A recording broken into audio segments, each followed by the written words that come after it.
Going to summer camp is a time-honored American tradition, and when school lets out and the summer gets hot, kids everywhere pack their bags and get ready to have some fun. Meeting new friends, getting outdoors, getting out of the house, everyone should have an opportunity to go to summer camp, which is why each year there's Camp Rainbow. 1, 2, 3. Brown squirrel, shake your bushy tail. Come on, brown squirrel, shake your bushy tail. Crinkle up your little nose, jumping up between your toes. Brown squirrel, shake your bushy tail. Faster!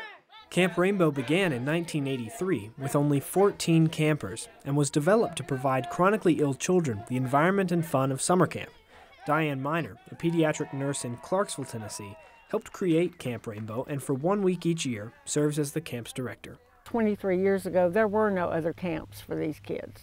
No one would think about taking these kids into a Boy Scout camp or church camp or whatever because they have so many medicines and treatments or they don't know, or disability, they don't know what to do with them. So that was our whole goal, just for them to be able to come and have fun for a week and be like normal kids. Go! Get it, Tony! Get it, Tony!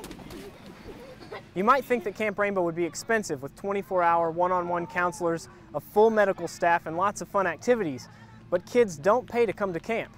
Instead, one day of the week, they get to meet the people who raise money for the camp, and for some that can be the highlight.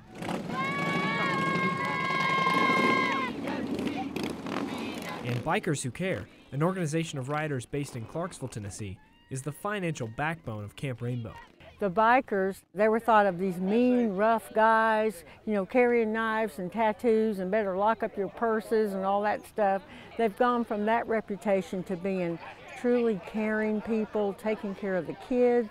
And the Bikers Who Care have given us over $250,000 for Camp Rainbow. This is our day with the kids. We look forward to coming down here. We raise money all year to put this on. It started out, we'd give them $1,500, we'd give them $2,000. But we had a dream, we had a big picture, and that would be someday to be able to totally fund Camp Rainbow. Back in those days, 18 years ago, Camp Rainbow probably cost $15,000 or $20,000 to put on. We knew we could never fund it. Well, it cost $50,000 to fund Camp Rainbow now, and that's what we gave them last year was $50,000. But the Bikers Who Care provide more than just the money needed to run Camp Rainbow. Say 20 years ago, if somebody would have told me that I'd be working at a camp for seriously ill children, I'd have just said, you know, no, that's not my thing. I may contribute some money, but as far as being involved in it, I just didn't feel like I was equipped to do it. And so it was about 5 years ago, I came down with the Bikers Who Care to be a counselor for the first time. You know, it teaches you that these kids, when you see the problems that they've been through and how they can get out here and smile and have such a great time, and it's just been a great experience. I try to come every year. Planning and organizing Camp Rainbow could easily be a full-time job, but Diane Miner, the counselors, and medical staff are all volunteers. Each year, camp activities are the result of ideas bounced around in the camp's off-season. There is a wonderful staff, and they're year-round thinking, oh, this would be good for camp, oh, this would be good for camp. So we try to think of things that they never get to do, like ride in a hot air balloon, or to get to stand in front of a crowd, in front of a microphone and sing on karaoke. But I remember when a wheelchair child, first got into the pool and laid down, and he said, oh, this must be like heaven. Because you think they never go to a swimming pool. Look what Tony caught. Tony caught a snake.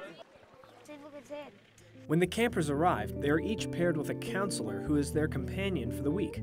This one-on-one attention provides any care a child might need, but mainly lets the camper choose fun activities and create their own schedule. The child may want to go swimming, they may want to do arts and crafts, they may want to just sit and talk, they may want to fish.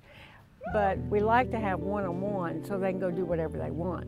Plus it's their buddy, their friend, you know, for the week. And before camp, we go over all their children's illnesses and what to expect and what to watch for. But then we cover, we're not here to say, well, what happens with this and how come you have that and tell me about your treatments, and we're not here for that. The whole goal was to let these kids come and play and have fun and forget about all that hospital time and all that being sick.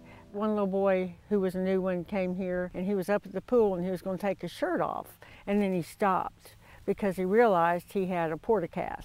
You know, and for people that don't know what that is, it's a place where they insert a device under the skin, and it looks like a button thing, and the skin's raised up. But he was self-conscious about it. And I said, no, don't worry about that. There's lots of people with those here. Just look around. He looked around, and he ripped that shirt off, and he jumped in the pool, and he was happy then the rest of the time. It didn't bother him. You see kids come in with prosthesis, you see them come in with wigs and things like that, because in that other world, they're looked at as being different. But in this world, they're just one of everybody else.